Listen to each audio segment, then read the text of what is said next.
Cada martes a las 7 de la tarde, Mariana lloraba frente a Esteban, nuestro terapeuta de pareja. Cada palabra suya era un cuchillo, yo era el frío, el distante, el que había matado la intimidad. Me sentaba en aquel sillón de cuero gastado, tratando de encontrar alguna grieta en sus relatos, algún lugar donde pudiera asirme y defenderme, pero ella era implacable. Las lágrimas caían con una precisión casi artística, sus dedos temblaban sobre el pañuelo que siempre tenía a mano. Parecía tan rota, tan dolida, que era imposible no creerle. Yo me convertía, semana tras semana, en el villano de una historia que ya no sentía como mía. Esteban, detrás de sus gafas de marco delgado, asentía gravemente. Tomaba notas en su cuaderno con gestos lentos, como quien escucha una tragedia inevitable.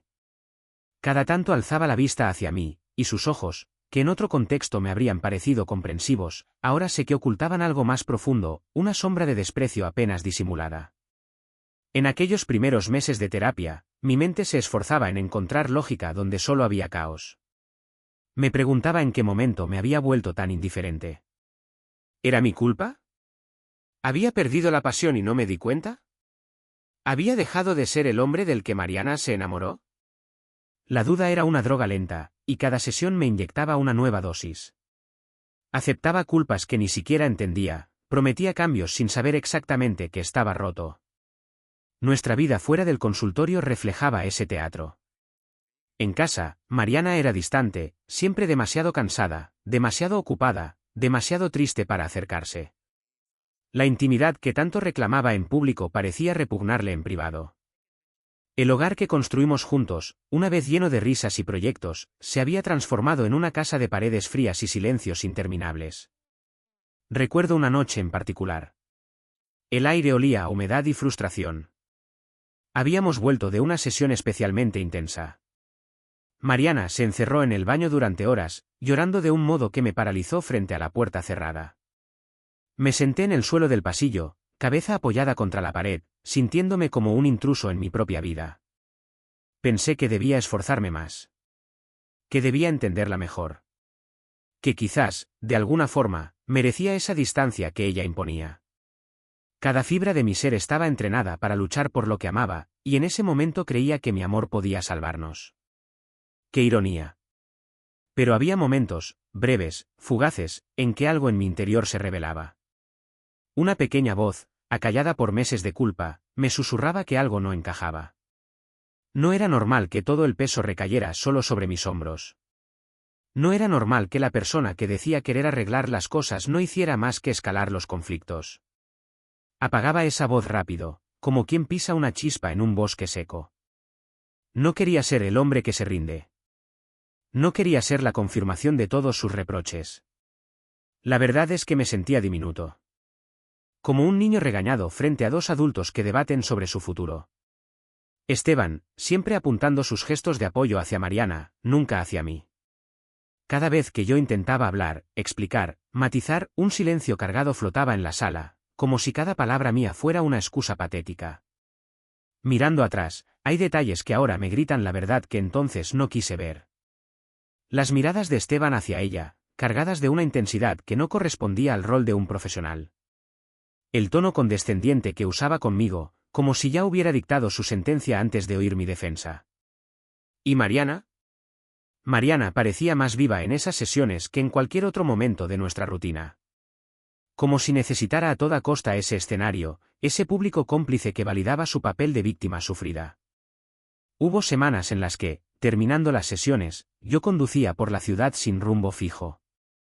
Miraba los rostros de los transeúntes tras las ventanas de sus autos, preguntándome cuántos de ellos llevarían también guerras invisibles a cuestas. En esas noches, a veces pensaba que todo el mundo cargaba máscaras que solo se quitaban cuando nadie miraba.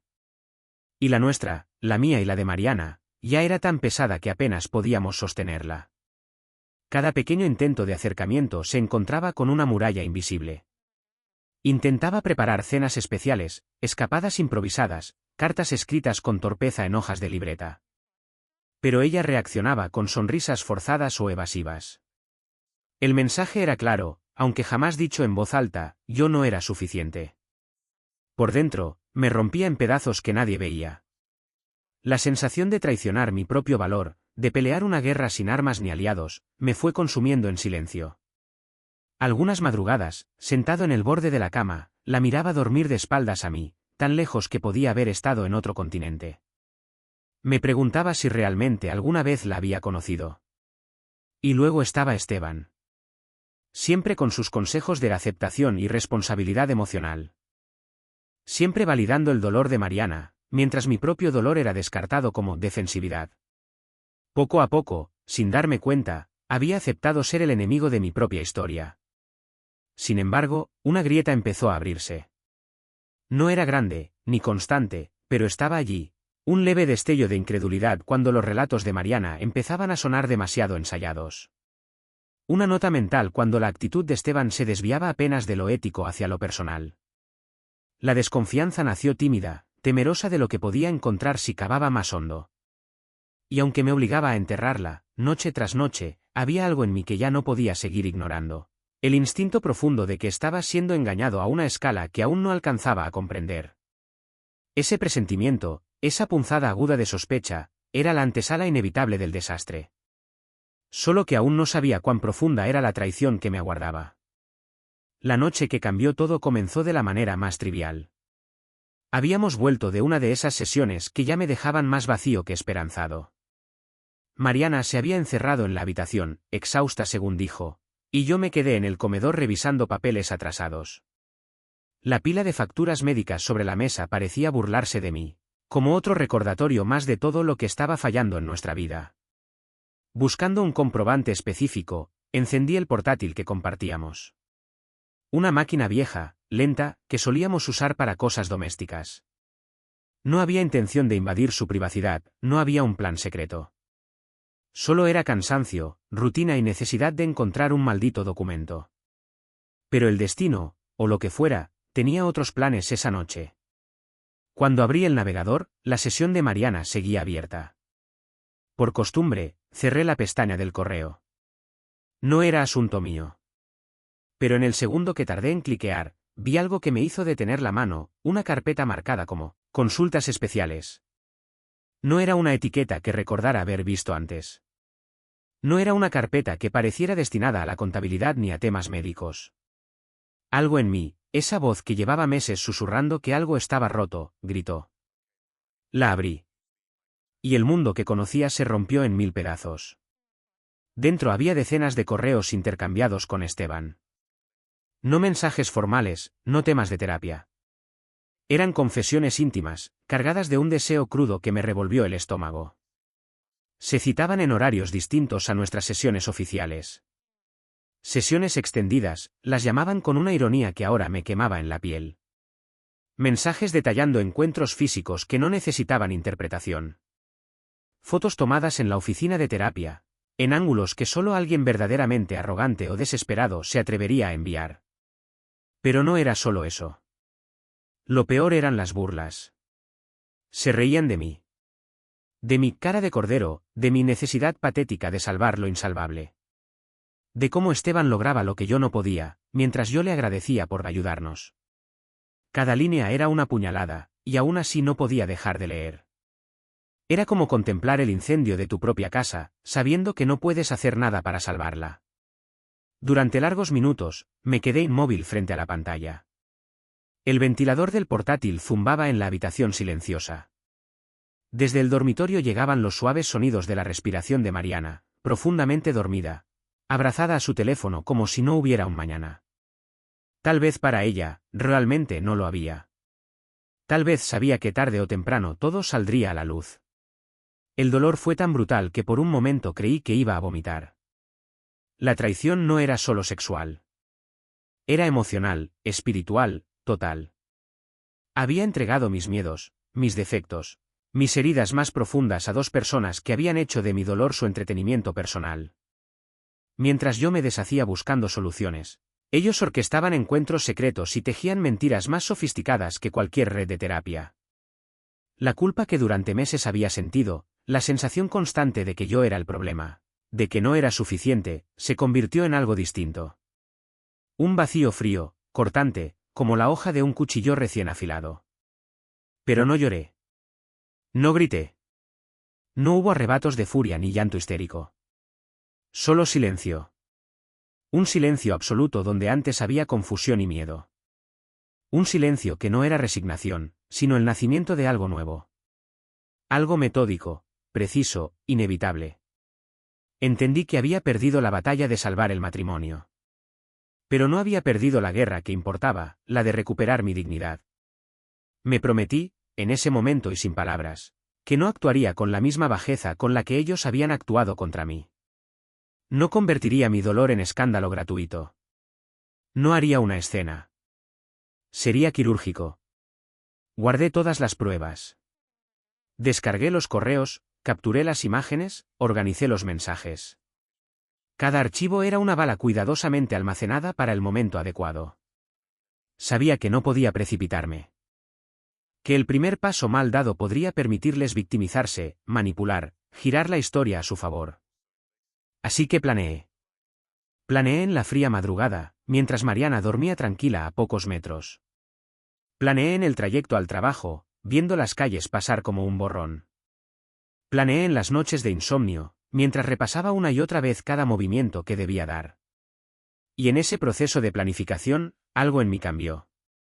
La necesidad de comprender el por qué desapareció. La obsesión por salvar lo perdido dejó de importarme. Lo único que quedaba era la determinación de poner las piezas en su lugar. De hacer que pagaran, no con violencia, sino con la verdad. Con la exposición brutal de todo aquello que tan cuidadosamente habían escondido. Me convertí en alguien distinto esa noche. Un hombre que ya no pedía perdón por ser traicionado. Un hombre que ya no cargaría culpas ajenas. Un hombre dispuesto a arrancar la máscara de la hipocresía sin temblar. Porque si algo había aprendido de esta traición era que, a veces, la única justicia verdadera es la que construyes con tus propias manos. Y yo, Andrés, estaba a punto de construir la mía. La mañana siguiente a mi descubrimiento no hubo gritos. No hubo acusaciones. Mariana preparó su café con la misma indiferencia de siempre y salió temprano, supuestamente a su trabajo. Yo fingí dormir. Ella no sabía que algo había cambiado. No sabía que el hombre derrotado que había dejado la noche anterior en el comedor había muerto. Yo me movía ahora bajo una nueva regla, no actuar hasta tener asegurada la caída. La decisión fue rápida y precisa, necesitaba pruebas irrefutables. Pruebas que no dejaran lugar para la interpretación ni para los giros emocionales que Mariana manejaba como una actriz de teatro consumada. Recordé un pequeño dispositivo de grabación que usaba en la oficina para registrar reuniones importantes. Una herramienta discreta, casi invisible, fácil de llevar sin levantar sospechas. Esa tarde, mientras Mariana aún no regresaba, escondí el grabador dentro del forro de mi chaqueta. No más grande que un botón, pero poderoso. Iba a convertir sus mentiras en su condena. La sesión de terapia se presentó como cualquier otra. Mariana llegó antes, maquillada de manera exagerada, un detalle que antes me habría pasado desapercibido pero que ahora me gritaba su intención de impresionar a Esteban.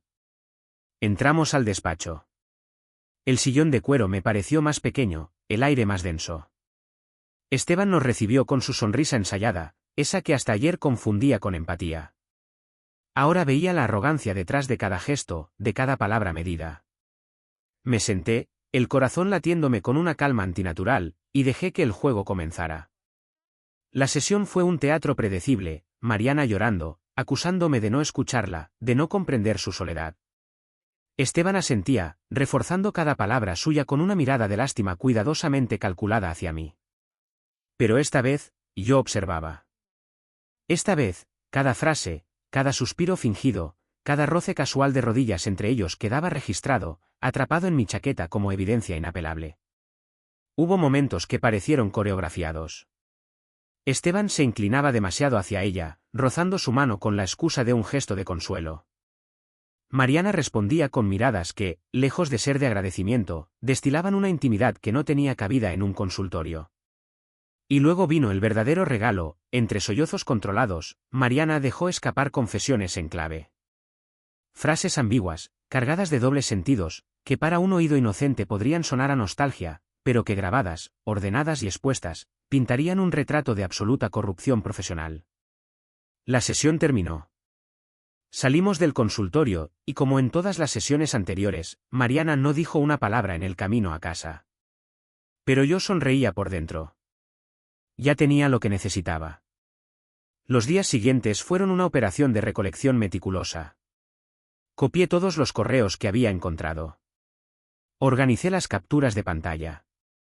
Edifiqué un expediente que no solo documentaba su relación, sino que mostraba cómo Esteban había violado cada principio ético de su profesión: relaciones sexuales con pacientes, manipulación emocional, traición a la confianza terapéutica. Además, busqué a 2 antiguos pacientes suyos, conocidos por comentarios discretos que, hasta entonces, había preferido ignorar. Ahora, con otra perspectiva, entendí que no era la primera vez que Esteban cruzaba líneas prohibidas. Uno de ellos aceptó escribir una declaración anónima. Otro, más valiente, accedió a testificar si era necesario. El dossier estaba completo. No acudí a Esteban para enfrentarlo. No lo cité para una última conversación. No tenía sentido darle la oportunidad de defenderse, de manipular otra narrativa donde pudiera victimizarse. No, esta vez sería la verdad, desnuda y contundente, la que hablara por mí. Me presenté en la Junta Estatal de Licencias, trajeado, sereno. Entregué el expediente en mano. El funcionario que me recibió hojeó apenas unas páginas antes de fruncir el ceño. No hizo preguntas. No hubo necesidad. Lo que había ahí era demasiado claro, demasiado sucio para ser ignorado.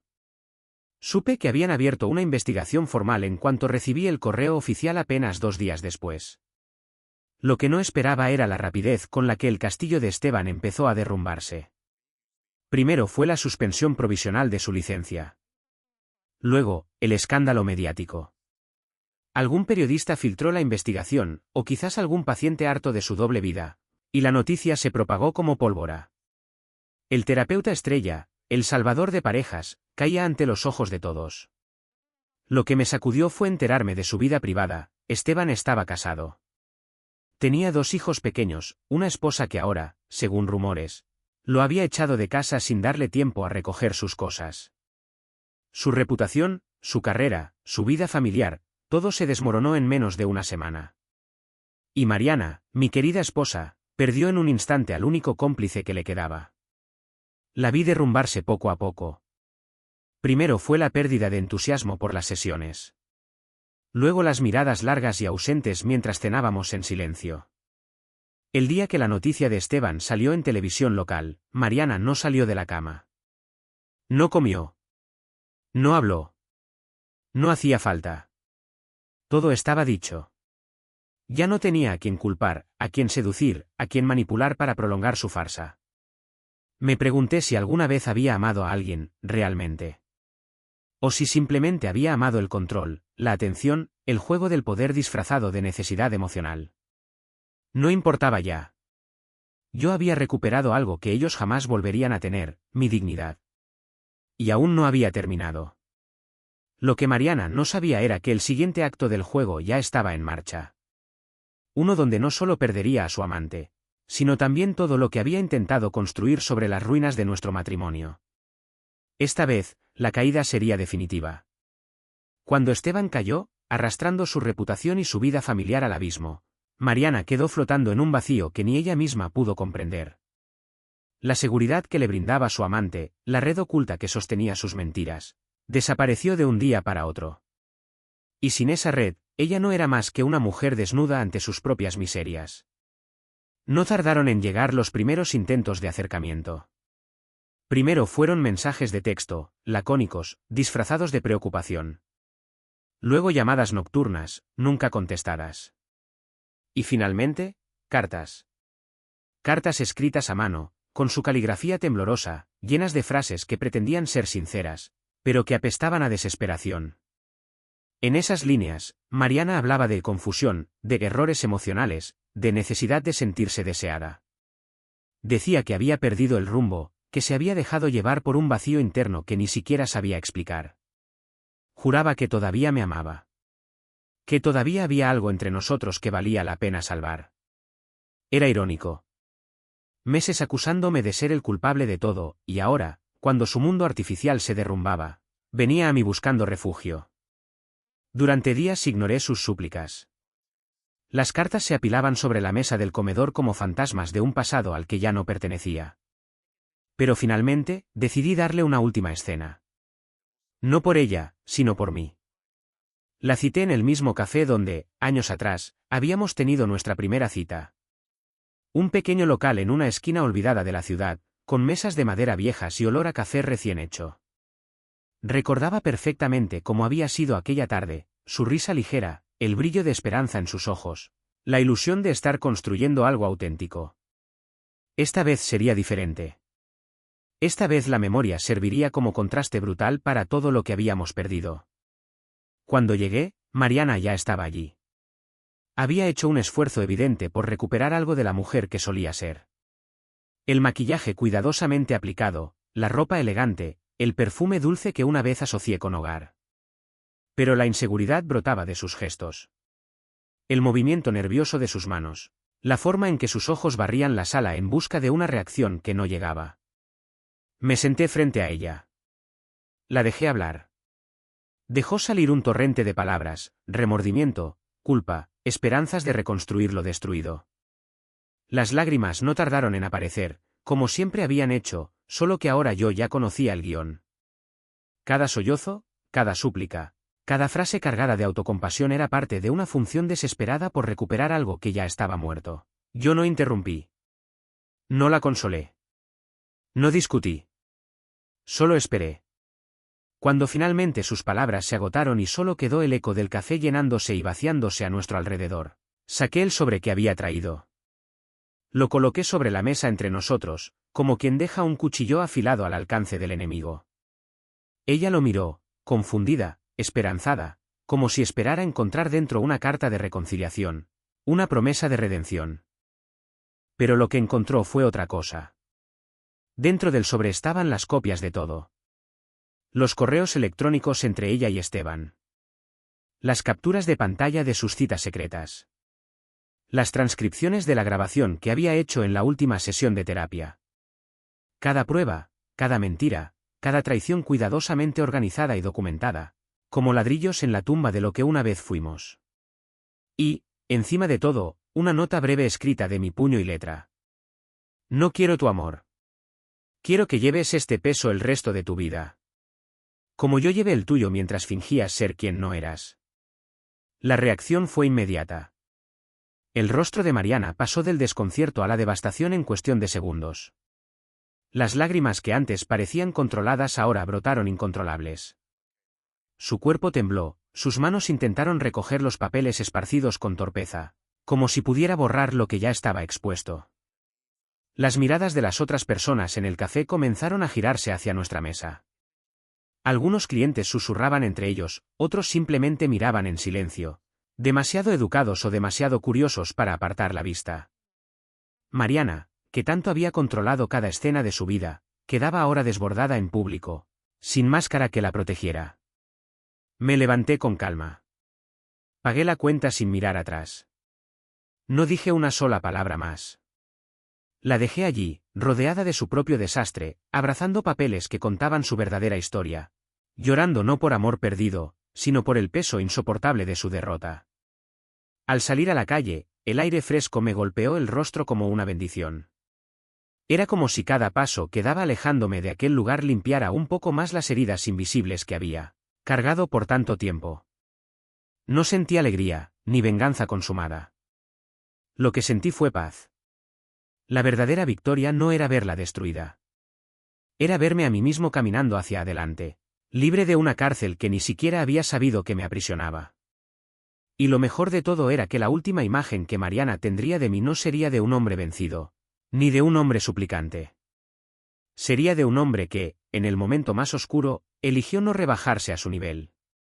Un hombre que supo soltar el veneno que otros trataron de inyectarle.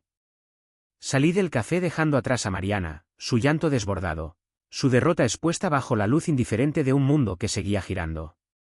La puerta se cerró tras de mí con un suspiro suave, como si hasta el mismo edificio quisiera deshacerse de aquella carga. El cielo de la ciudad estaba cubierto por nubes pesadas, teñidas de un gris sucio, pero en mi interior todo era luz. No había dado más de 10 pasos cuando lo vi. Un hombre joven, de lentes gruesos, una libreta en la mano y una cámara colgada al cuello. El periodista. No era casualidad que estuviera allí, aguardando. Unos días antes, había enviado una pista anónima a varios medios locales. No buscaba fama. No buscaba titulares. Solo quería asegurarme de que, de alguna manera, la verdad tuviera su momento al sol. El periodista se acercó apresurado, con la ansiedad típica de quien huele una gran historia. Quería saberlo todo, el escándalo ético, la caída del terapeuta respetado, la farsa desenmascarada. Me ofrecía la posibilidad de contar mi versión, de ser el héroe anónimo que expuso la corrupción donde nadie quiso mirar. Pero yo no era un héroe. Y tampoco era una víctima. Con un gesto sereno, rechacé su propuesta. No buscaba redención pública. No necesitaba aplausos ni titulares sensacionalistas. La verdadera batalla ya había sido librada, y la única audiencia que importaba era la que encontraba cada mañana frente al espejo. Mientras el periodista se alejaba, desilusionado, me encaminé hacia mi auto. El asfalto todavía estaba húmedo por una lluvia reciente, reflejando las luces de la ciudad en charcos dispersos que parecían espejos rotos. Conduje sin rumbo durante un rato, las calles vacías abriéndose ante mí como promesas de un futuro nuevo. Hasta que, sin pensarlo demasiado, supe hacia dónde debía ir. El puente. Ese mismo puente que, meses atrás, había sido el escenario de mis pensamientos más oscuros. Una noche, devastado por la culpa, la soledad y el dolor, había estacionado allí, mirando las aguas negras del río bajo mis pies. Había considerado entonces la idea absurda de acabar con todo. Había creído que mi valor como ser humano se medía por el amor que otros estaban dispuestos a darme, o negarme. Hoy regresaba a ese mismo lugar. Pero no como el hombre roto que una vez fui. Aparqué el coche al borde de la acera y caminé hacia el centro del puente. El viento era fuerte, frío, cargado del olor metálico del agua y del eco de la ciudad que murmuraba a lo lejos. Metí la mano en el bolsillo de mi chaqueta y saqué el anillo de bodas. Una simple banda de oro, gastada por los años, por las promesas incumplidas, por los sueños rotos. Lo sostuve unos segundos entre mis dedos, sopesando no solo su peso físico, sino todo lo que representaba. Las mentiras. Las culpas. Las lágrimas que derramé a solas. La esperanza que insistí en mantener mucho después de que todo estuviera muerto. Sin ceremonias, sin discursos grandilocuentes, lancé el anillo al vacío. Lo vi describir una breve curva en el aire antes de desaparecer en el agua con un sonido apenas audible. No hubo fanfarrias. No hubo lágrimas. Solo un silencio inmenso, limpio, perfecto. En ese gesto sencillo, simbólico, dejaba atrás no solo a Mariana, no solo a Esteban, sino a la versión de mí mismo que había permitido ser arrastrado por la necesidad de ser suficiente para otros. Me quedé allí un momento, respirando hondo, sintiendo el pulso firme en mis muñecas, la vida palpitando en cada célula. Una vida nueva, construida no sobre las expectativas ajenas, sino sobre la verdad brutal y liberadora de quien realmente era. No necesitaba venganza. No necesitaba amor. Solo necesitaba volver a ser yo. Y lo había logrado. Con pasos tranquilos, regresé al coche, encendí el motor y me perdí en las calles que, por primera vez en mucho tiempo, sentí realmente mías. El horizonte, incluso bajo el cielo encapotado, parecía lleno de promesas. Esta no era la historia de una derrota. Era la historia de un renacimiento.